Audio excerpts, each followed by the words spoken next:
Hello guys, welcome back to my channel my recipes কিচেনে তোমাদের সবাইকে স্বাগত জানিয়ে আমি শুরু করতে যাচ্ছি মোরলা মাছের রেসিপি। তো প্রথমে আমি এখানে মোরলা মাছগুলিকে ভালো করে বেছে ধুয়ে নিলাম, নিয়ে এখন এগুলিতে দিয়ে দিচ্ছি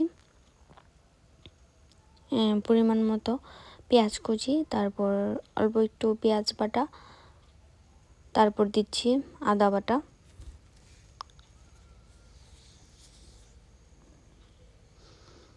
তারপর দিচ্ছি কাঁচা লঙ্কা আর শুকনো লঙ্কা একসাথে বাটা, আর দিচ্ছি হলুদ গুঁড়ো, জিরে গুঁড়ো, ধনে গুঁড়ো, স্বাদ মতো নুন।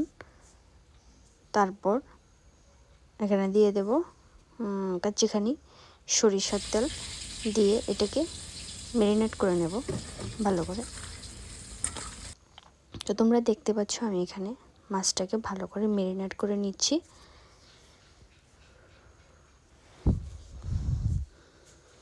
এখন আমি কড়াইতে তেল দিয়ে মাছটাকে ফ্রাই করে নেব।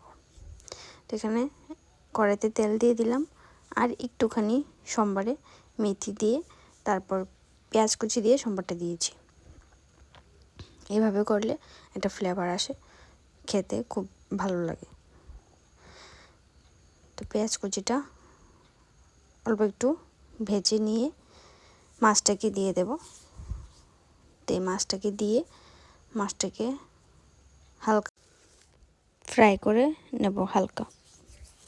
তারপর মোটামুটি মাছটা ফ্রাই হয়ে গেলে কিছুখানি জল দিয়ে তারপর মাছটাকে সেদ্ধ করে নেব।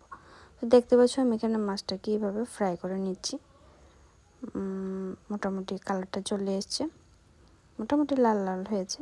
এই যে এখন আমি মশলা যে জলটা আছে, যে পাত্রে আমি মাছটাকে মেখেছিলাম, ওইটা ধুয়ে জলটা এখানে দিয়ে দিলাম।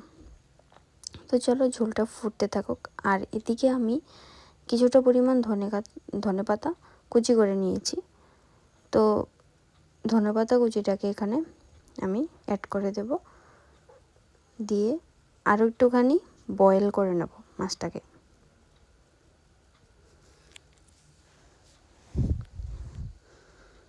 তো আমি এইভাবে বানিয়েছি ঝোলটা, মোরলা মাছের রেসিপিটা।